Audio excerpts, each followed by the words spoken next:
What a view. What a sensational view of that female peregrine on Wakefield Cathedral. Now, we did tell you that D-Day was today, or E-Day, or H-Day, hatching day for the egg. But in fact, we've heard from the people in Wakefield, and they said that it's actually tomorrow. So it could be tomorrow morning that we might be seeing that egg hatching or having hatched throughout the course of the night. Keep your eyes on that webcam, of course. Wakefield Cathedral's fantastic site. Lots of information. We'll come back to that in a minute. Just want to say, sorry, we're running a little bit late. Usual technical difficulties with our high-tech equipment. Fabian's doing everything he can to keep things together from his house in Norwich. Anyway, we're here, and today we're going to be concentrating on a theme. Wildlife from your window. Wildlife from your window. We're all self-isolating at the moment. Some of us are gazing out into our gardens, others over cityscapes, but there's always something interesting to see. We've got our camera outside the window at the moment on the bird feeder, which is just a few metres away, and it's been unusually busy this morning. We've had goldfinch, greenfinch, siskin, coal tit, great tit, blue tit, all of those. Considering we've noticed there's been a massive decline in the number of birds that are coming to the feeders.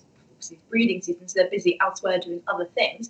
But this morning has been particularly hectic. Yeah, it's good, really. Yeah, it's good. And today we're encouraging people to look out of their window. In a little while, we've got Lizzie Guntrip, who started Wildlife from Your Window, telling us a bit about that scheme and that thread that you can follow. We've also got Andy Rouse, wildlife photographer, looking at wildlife through the window of his car, using his car as a hide. Top tip, more from Andy coming up. We've got Lindsay Chapman with your questions answers coming towards the end. Let's just go briefly back, if we can, to those live peregrines in Wakefield there. Obviously a species which has enjoyed, in my lifetime, a remarkable recovery. When I was a kid, we were thinking about captive breeding peregrines for release. They'd suffered so badly through the pesticide crisis in the 50s and 60s that their numbers were dramatically down.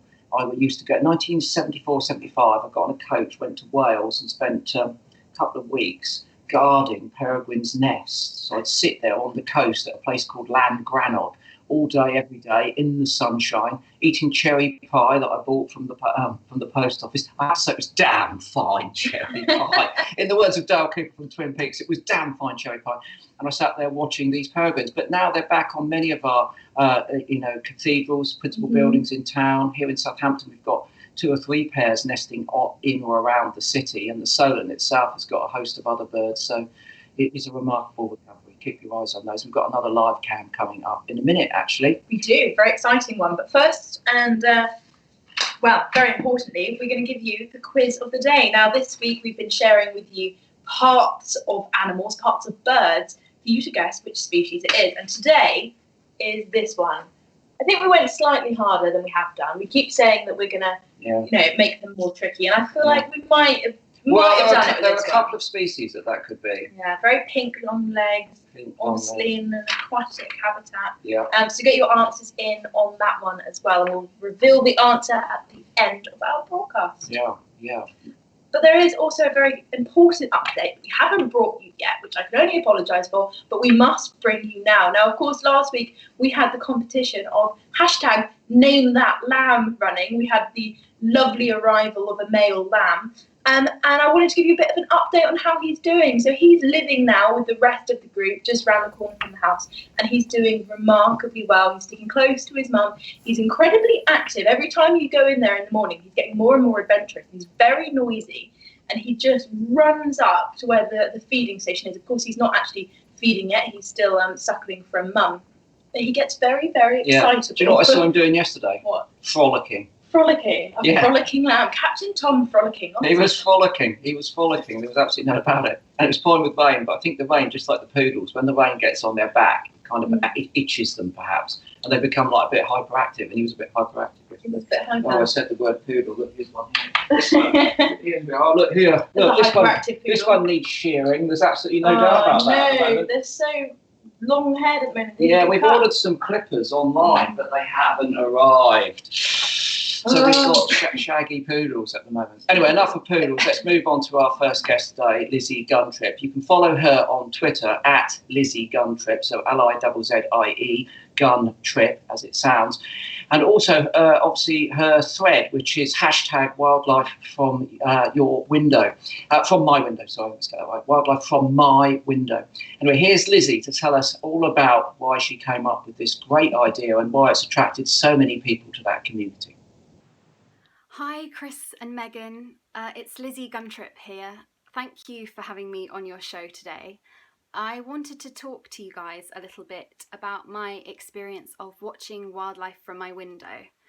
To give a bit of background, I live with an illness called ME, which is a chronic condition. It's invisible and it's also incurable.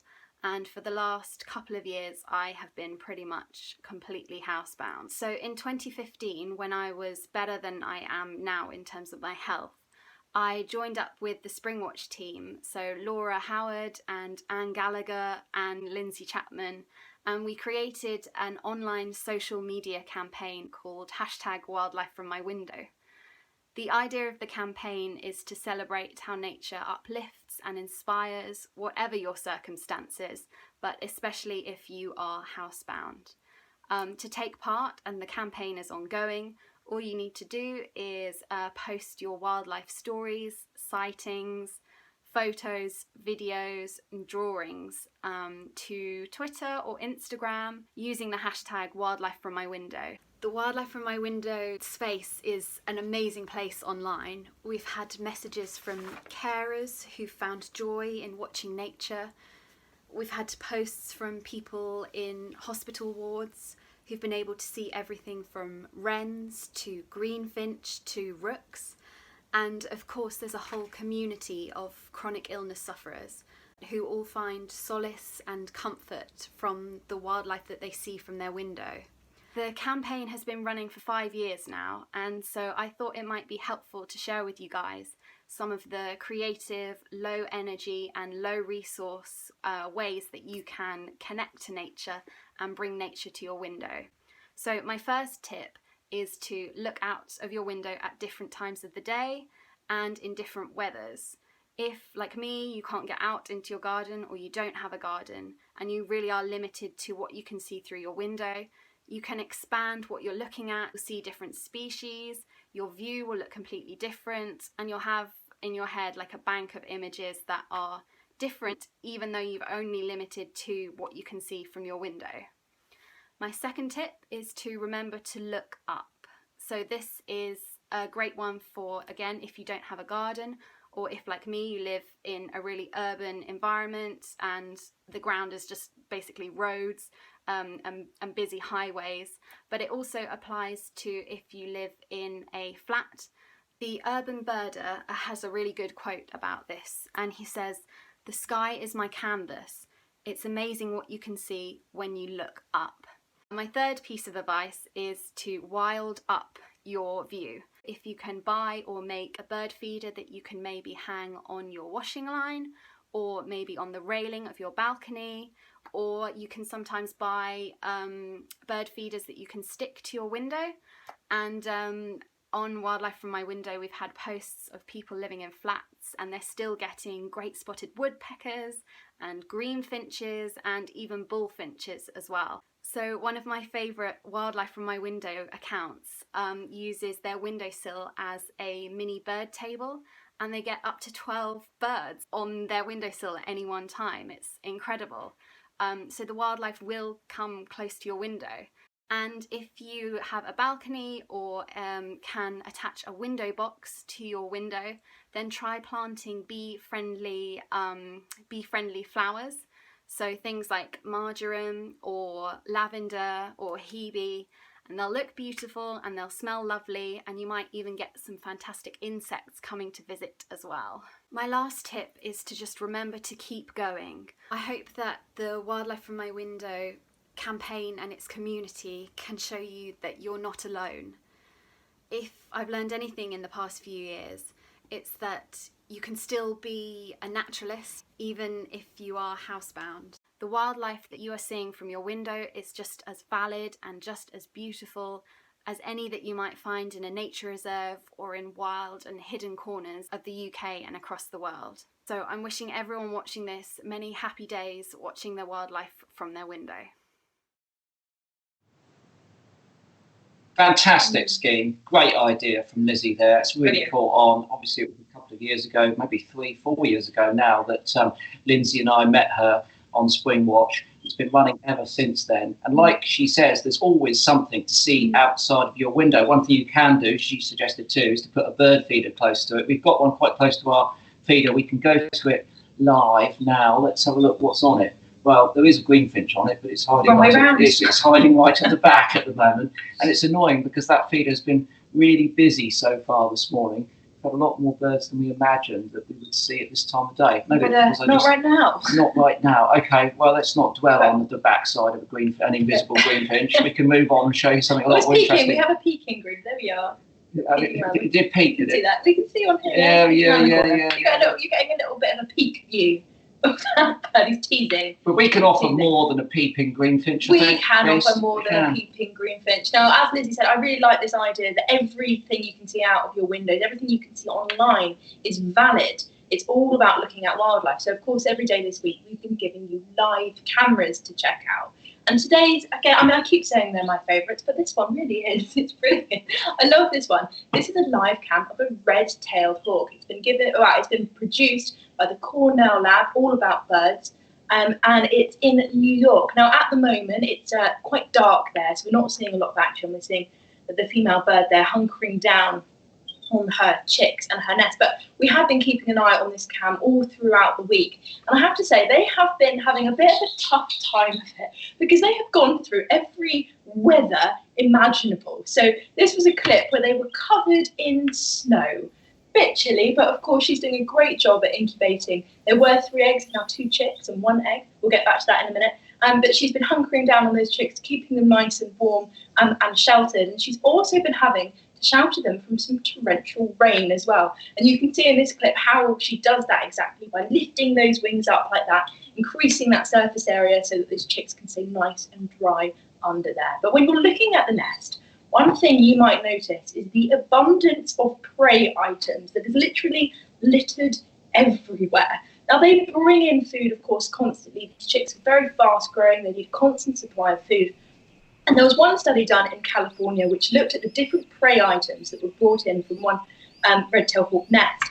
And they surveyed all the prey items. There were 4,031 different pieces of prey brought in to one single nest. And they analysed exactly what these prey species were. Now, the most predominant one was the ground squirrel. Ground squirrels are terrestrial. They like spending more time on the ground. Therefore, they're easier for these hawks to come and pick up. And in fact, 60.3% of the food they were bringing in were these ground squirrels. So they are a very attractive primary source of prey for these birds. Fantastic stuff, yeah. And in this nest, we're seeing all sorts of things. There's grey squirrel in this nest. You can see the fluffy grey squirrel's tails that are there.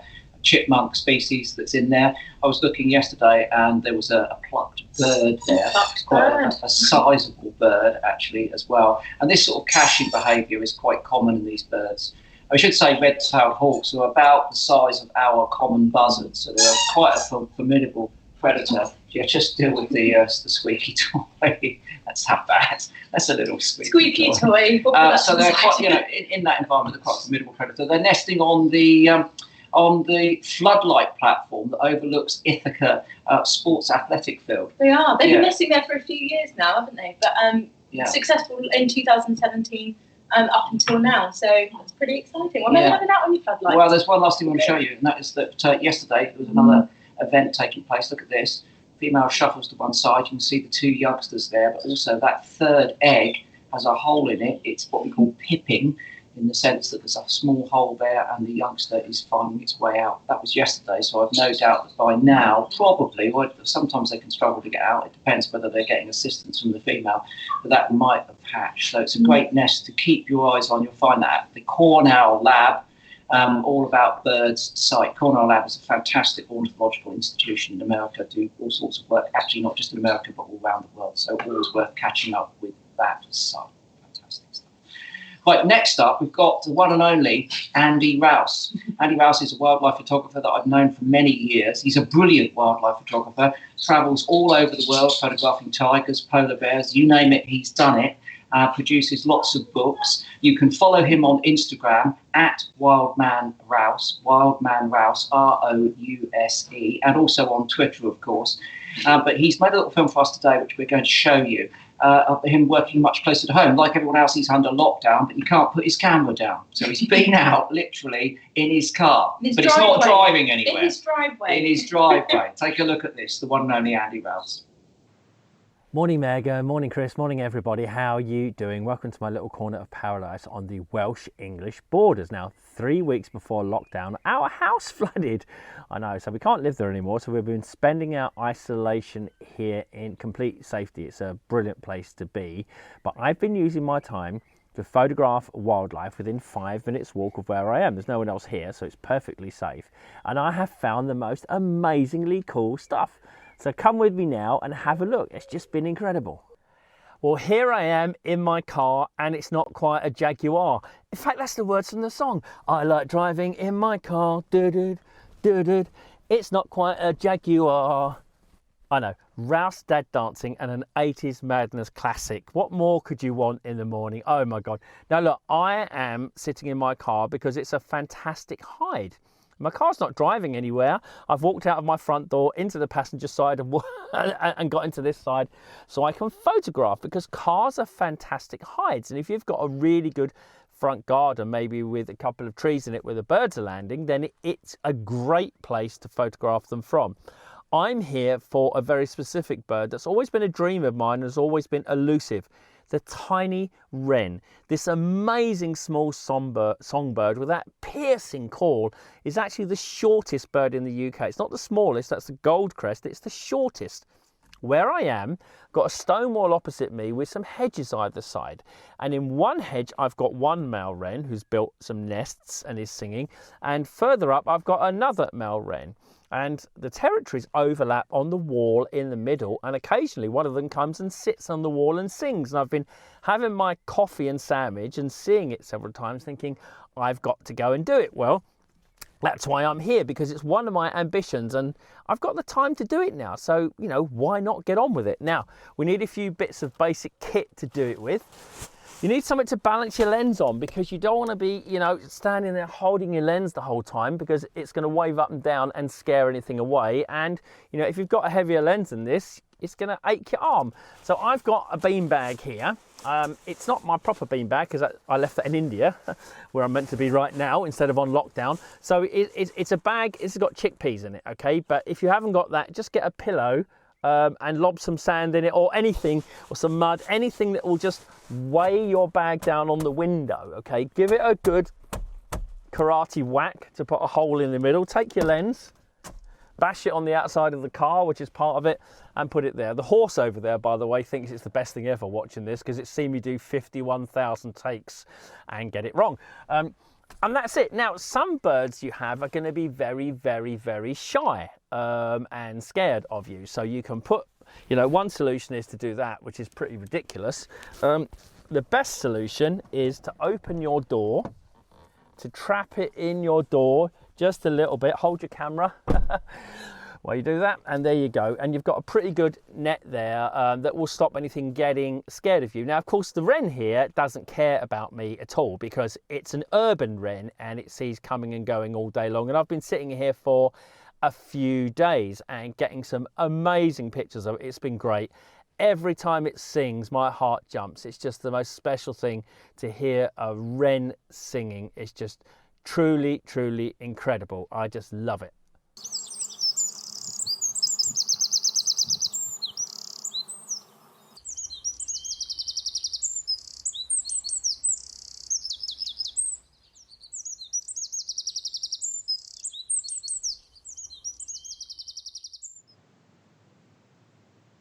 Beautiful pictures. Backlit wren with its wings stunning. up. I mean, you wouldn't think typically, would you, of photographing a wren, because, you know, they're small, they're quite difficult. But Andy's found that spot where he's obviously got them on the wall and they're coming regularly, and that predictability makes them accessible. But then Andy, being Andy, isn't just going to shoot a wren. He's going to wait until he can get those, you know, beautifully backlit shots that he's got there. We've got more from Andy coming up for the next 2 days, actually, as well. And you can catch up with his his YouTube channel, Wide Angle Weekly, and you can find that by going to his website, andyrouse.co.uk, or of course on YouTube. Try and catch those. There's a whole plethora of those. He's been doing them for about 6 weeks. Lots of top tips for photographing wildlife in and around your home. And we're hoping that this weekend he's going to go out and photograph some mason bees getting close to his home.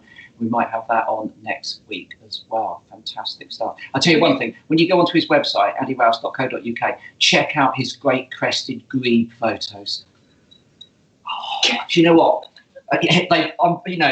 I'm not an envious sort of bloke. Right? I never envy. I never want anything that belongs to anyone else. It's just not part of my makeup. I'm happy with my lot, whatever it is. But I do get slightly envious of other people's photographs. And when Andy Rouse showed me his great crested grebe photos a few years ago, I had to go in the other room and sit down and calm down, because they are absolutely exquisite. They are beautiful. Check out Andy's grebe photos. More from him tomorrow.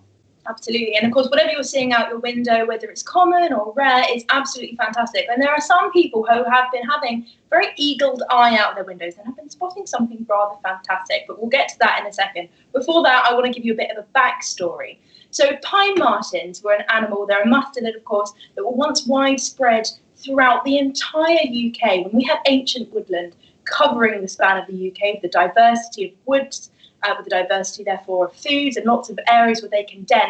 They were the second most common carnivore of all. Of course, the weasel came first. The pine marten came second. Wow. And they were absolutely everywhere. Of course, though, they were subjected to persecution, and they've been subjected to persecution for a really long time. So in the Mesolithic era, we know that through archaeological excavations, we found their pelts. So they've been persecuted all the way back to those times where they were hunted down for their furs and everything. But of course, they were hunted at a small number then. So really, that was kind of an insignificant level. But since that point, we have, of course, expanded, we have urbanized, and we have cut down the majority of our ancient woodland, leaving areas of fragmented habitat patching throughout the UK. And fragmented habitat, of course, is a problem for any species, because you have pockets of populations that are unable to disperse between these different areas and are therefore unable to breed, and they're more susceptible to things like disease outbreaks and different areas of persecution, hotspots and things like that. So habitat fragmentation is quite a problem. And of course, they still were being persecuted too. They were persecuted as a form of predator control. So, there was only one real stronghold of pine martens left, and that was in the Scottish Highlands. We weren't exactly sure on the number that were left, but we knew that they were up there and doing rather well. Areas in southern Scotland, in Wales and the UK, they were thought to be locally extinct for quite some time. However, there were sneak rumours and sneak ideas that they may be pottering around in unexpected areas. So in Wales, for example, there was a rumour that their population was still going in Snowdonia. More recently, we know that that is in fact true. We're not entirely sure on the numbers there. They're very secretive animals. And there was a translocation project which brought a number of these pine martens down to mid-Wales, and I can say that they're doing really rather well. And in the 1980s as well, the Forestry Commission took 12 of these pine martens and released them into southern Scotland, where they were also doing pretty well too. And since that point, they have been edging slowly south, haven't they? Mm. Which is quite exciting. But there's more about this on this book, Silent Fields, which was written by Roger Lovegrove, A Long Decline of the Nation's Wildlife. It's got some fantastic information in about pine martens, red kites, kingfishers, wildcats too. It's a really brilliant book. It's not just about the declines, it's also about the reintroductions and how they are coping today. It's a fantastic book, I have to say. So if you're able to pick up one of these. Well, we're down here in the New Forest, and we have had pine martens picked up as road casualties. So we knew that they were here. Every now and again, someone would find one dead on the road.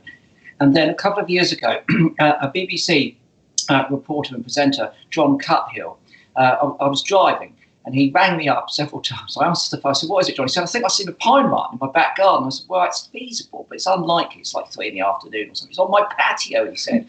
And he sent me the pictures, and it was a pine marten. He lives in the New Forest. He had a pine marten on his patio. That's really far south. So it's really kind of unexpected. I know. And then he made a film for the BBC about pine martens in this area as well, and they have been seen in other spots as well. And then yesterday he sent us this clip. Have a look at this. So this is a very urban area. This is not the New Forest. This is sandbanks on the south side, well, between Poole and Bournemouth on the coast. And this is a pine marten that's appeared in someone's back garden. You can see it's getting a lot of attention from the crows and a magpie that have recognised the potential threat of that pine marten. Whether this is as a result of the lockdown and there's been less traffic, so the pine martens have been able to move more freely from the New Forest, but seeing an animal like this in a very urban area where they can exist in other parts of Europe, so they will always be secretive, but they can come into areas where there are people, is very exciting indeed. So exciting. It's unheard of, really. Yeah, Seeing that and pine marten in such an urban environment. And of course, you can see how agile it is climbing all over that fence. Yeah. It's fantastic, isn't it? I tell you what, if I'd been seeing that in my back garden, I'd be really, really excited. Very excited. I was just about to say, what could we see from out of our window, since we're on wildlife from my window. But I've looked at the bird feeder and it's currently completely vacant. So instead of that, let's go over to Lindsay Chapman, who's been looking at your, your social media feeds and everything you've been sending in to us. Lindsay, good morning. Good morning. It has been a busy bird feeder, don't worry. I saw a nuthatch on it just moments ago, and then it knew you were going to go to it and they all disappeared. So don't worry about that. Also, by the way, I'm wearing my best working from home outfit today. Lovely, sophisticated top. What you can't see is some rather outlandish purple leopard print slippers under the desk. We're all doing it. We're working from home, wearing ridiculous shorts. Lovely to see you this morning. Lots of chat going on, particularly about wildlife from my window and pine martens in your back garden. So many people are jealous of that. It's Ava Rose's birthday today. She is 4 years old. She can't see the family in lockdown, so happy birthday from us. Also to Mike Dixon, he's 61 and his wife has given him a garden and a window bird feeder, so that's brilliant. And Denise this morning, Denise, watching from the treadmill. Strong work there, Denise. I like that a lot. I have moved inside to do a bit of wildlife from my window. I'm sorry if it's sort of bleeding out a little bit at the top there in terms of the white background. But I wanted to come inside to show you that although I do go out in the garden a lot and I'm getting more species in the garden, I get an incredible amount of birds coming through down my street here. I've got a tree just behind me there. And it seems to be a bit of a highway, actually. So I'm able to watch things like starlings. They're bringing in nesting material. I've got sparrows, blue tits nesting as well. And it's a great view because I can see down on top of them, which is a view I don't normally get. So it is a wonderful thing to do. Lots of you saying that you sympathise or empathise with Lizzie. Some of you have ME, other chronic fatigue conditions, and the hashtag really has linked people together. And I put some of the pictures into a little reel, actually, with the help of Fabian. He's a genius, just to show you what people are seeing from their windows using that hashtag wildlife from my window. So I'm going to let that play. Have a look at those pictures as they come through, because there's some wonderful stuff there. And a couple of comments as well. So Tessa Merry, she's in Alberta, Canada, and she has, from her back step, seen hundreds of whooping cranes flying over. She says that means over there that summer is on its way. So wonderful thing to see. Steve in Norfolk, he's seen 3 red kites and a buzzard from his patio. Very, very pleased with that. And Alan Janes has seen a tree sparrow in his garden in Newcastle. So when you spend a bit of time, just sort of looking and concentrating from your window, you really do see some brilliant things. Lots of you are saying as well that you have these kind of bird feeders that you can stick to the window. That really does bring you a very, very close view. But Chris and Megs, there's quite a big discussion going on online about what to put in those feeders. So just wondered if you could offer a bit of advice there. Well, I mean, we put sunflower hearts in ours because if you put them with the husks make an enormous amount of mess on the ground. And obviously the birds have to remove the husks, so there's handling time. So particularly in the winter, we go for sunflower hearts so that they can maximise their intake for the shortest period of time. We also got another feeder out behind us here, which we put mealworms in, generally dried mealworms, and you get the robins coming in to take those as well. Those window feeders, if they're easy to fill up, then you can go for mealworms, live mealworms. They are more expensive, of course, and which comes into it, because once the birds know it's there, they're going to keep coming to your feeder. And if you want to keep the birds, you've got to keep topping it up. So you do get into an ongoing expense when it comes to feeding the birds. But I mean, ideally, I suppose you'd have a range of different feeders. You could have one with peanuts where the birds have to stay longer to peck them out, one with the sunflower hearts, which a lot of the time, particularly things like great tit, marsh tit, will come and just take one and fly off and cache it. The greenfinches will take them out and drop a lot on the ground, which is service. I'm looking down, we've got a chaffinch beneath the feeder at the moment. And what they do when they take those seeds out, the reason why they drop a proportion of them is they weigh them. So as they take the seed out of the feeder, they make a decision about whether it's heavy enough and therefore potentially, carrying enough nutrients to bother to eat. So that's one of the reasons why the birds, when you're on your feeder, they'll take stuff out and then they'll drop it, and you'll think, oh, how wasteful, how annoying, and it's all getting on the ground where squirrels and other things are going to take it. But that's because they're optimizing their feeding by weighing those seeds, getting a sense of that. So, yeah, I suppose it's a long-winded answer to say a varied diet is a good thing. Fat balls are good as well. They stay around for longer. They love fat balls. We had a demo from Hannah Stitzel a couple weeks ago, where she showed us exactly how to make those with lard, and then you get sunflower hearts, and you put it all in a bowl, put it in the fridge for overnight, and then out it goes. And it's really popular with the birds, and it'll keep them hanging around a bit longer as well. So you're right. That is a good way of keeping the birds there, because they have to be on it and peck at it. So then you get much longer views, particularly things like great spotted woodpeckers that love fat balls. There you go. I did not know that about the seed dropping. That's really interesting, because my wood pigeons are always hanging around the bottom there waiting for something to drop down. And there's a big chat about fat balls, so thank you very much for covering that as well. Quick reminder though, do wash your bird feeders, please, please, please. Every so often, give them a really good wash in hot soapy water. You can wear gloves or wash your hands afterwards. That is very important so that we don't transfer disease across bird feeders. I've got a couple of videos that I just want to finish with on wildlife from my window, but quick one from Georgia Newton, who says, I never do any bird watching, but I think I've seen a great spotted woodpecker opposite me from my flat window. Is this even possible? Yes, it is, Georgia, and we've got you. You're never going to stop bird watching now. That's a brilliant thing to see. Let me show you these two bits of footage then. You're going to have to be quick to watch these, so keep your eyes on them. The first one is a pine marten. Wonderful. We've been talking about that. From Margaret Horner. Now, she'd been blaming her neighbour's cat for toppling the bird table, but on Friday, she found the true culprit. And yes, that's right. Pine marten, way better than a cat. And this second one, this is from Chris Smart, and he says, hi, I live on a boat. And literally, you can watch wildlife from whatever window you've got access to. And he was lucky enough to spot an otter from his living room. My goodness me. No, that's amazing. I know. You're just sitting in your living room and swims past an otter. So I'm going to... I'm just going to top that when it comes to wildlife from my window, surely. Pine marten and otter, I think those two are the holy grails of wildlife from your window. We're looking out at a greenfinch. I feel shortchanged. Oh, don't be mean. Greenfinches are great, I've got a couple of sparrows and a blue tit. So, I mean, Chris, unbelievable. Thank you very much for sending your stuff in. Unbelievable response on the Facebook group, on the Twitter page as well, and the live stream. I love watching it this morning. Darren W wants to see my slippers. Sorry, Darren, they're just for me. Very wise, Lindsay. Very, very wise indeed. Okay, thanks, Lindsay. We'll see Thank you, Lindsay. Again next week, we hope. Fantastic. Still nothing on that feeder at the moment. It's really slowed up. It's so annoying, isn't it? Seriously, just as usual, should have been here yesterday, should have been here 5 minutes before. When we first put the camera out this morning, it was teeming. It was teeming.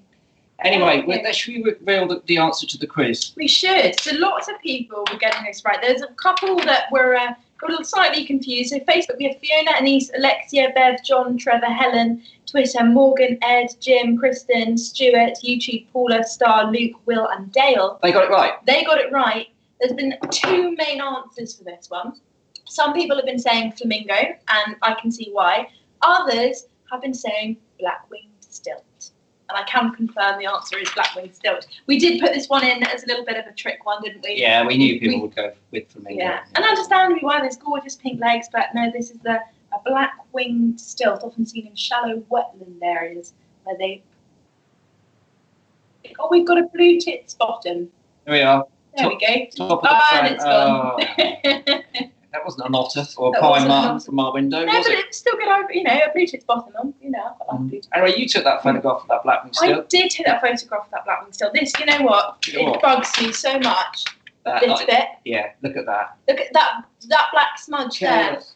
Honestly, it's ridiculous. I mean, why would a bird stand there? It's really inconsiderate, isn't it? When you're being photographed, you at least stand with the glistening water. Yeah, where but there's listen, no disturbance. you could get rid of that with using, Lightroom I know. easily. Just get But rid when I of that. took that, it was years ago, and we weren't, as good on Lightroom as we are now to pick up it. But anyway, there's one more quick thing I wanted to add. One last happy birthday to Jessica Gulwell, who's turning 15 today. So happy birthday to you. We hope you have a fantastic day and enjoy wildlife through your window or wildlife in your garden, wherever you can. Yeah, that's about it for us. We'll be back again actually at 2:00. We're doing a Lincoln live lesson for Lincoln University at 2:00. It's entitled Form, Function and the Smell of Poo. Of course it is. Of course. What else would it be called? Wow, obviously, yeah. Yeah. So it's half an hour. You can send questions in, and we're going to be talking about, whatever we find in one of my fetid Function and the smell of poo. fetid boxes upstairs. So that'll be on at 2:00 this afternoon. Lincoln live lessons at Lincoln University. We'll be back tomorrow with more from Andy Rouse. But before we go, we thought we'd show you one more clip of those peregrines. Have a look at this. This is peregrine copulation from a very perilous perch. You can see the female there on part of the cathedral structure, architecture, and then the male comes in, balances on the back, does the business, or maybe not, as the case may be, and then flies off. And when birds are copulating to obviously fertilise their eggs, they do it very frequently because it isn't a terribly successful process. So in order to make sure that those eggs are fertilised, the males will copulate sometimes up to 200 times a day. 200 times a day. Yeah, not all species, but some of them will be doing that. And of course, these peregrines, we can get to them live again now. Aside from just enjoying views of the birds, it's also been great for understanding their behaviour a lot more, and also certainly their diet. This pair have been seen so far bringing in 48 different species of prey. The most unusual thing, a leech's petrel, which appeared after a particularly stormy night, probably blown in from the coast, flapping around in the sky. Peregrines found it probably at night. Nocturnal bat, they've also found. Juvenile cuckoo. Juvenile cuckoo. cuckoo. Juvenile cuckoo. Yeah. Green shank as well. Yeah. So there's lots of different things being brought in by this pair. I mean, they are feeding outside the town. They'll go out to the wetlands there, and one of the species that they're bringing in, or have been certainly throughout the winter, I suppose, more than now, are teal, small species of duck. They're probably feeding on other duck, but they're too heavy to carry. But peregrine can carry a teal because it's a small duck species. So yes, we're learning a lot from these species as well as just having great views. We'll be back tomorrow with more Andy Rouse. Goodness knows what he's going to be up to tomorrow. Yeah, Is it swans tomorrow? I don't know. Do you know what? I've got no idea, but I'm excited. Something close to his home. Do check out Andy's Wide Angle Weekly. And also we've got Hugh Warwick tomorrow, who's going to be talking to us about hedgehogs. Fantastic. Hugh loves his hedgehogs. It's great. We all love our hedgehogs. I can't wait to hear from Hugh. We call him Hedgehog Hugh. Hedgehog Hugh. He is the hedgehog man. He is the hedgehog man. Which is He's not a prickly personality, though. No, he's not so prickly. No, he's not. When you disturb him, he doesn't roll into a ball, but he's a totally top bloke. I think it's probably time for us to go. Yeah, I think so. We'll leave you with the live peregrines. We'll see you again tomorrow. Bye, everyone. Or 2:00 Lincoln Live. Yeah, join us there. See you later. Bye.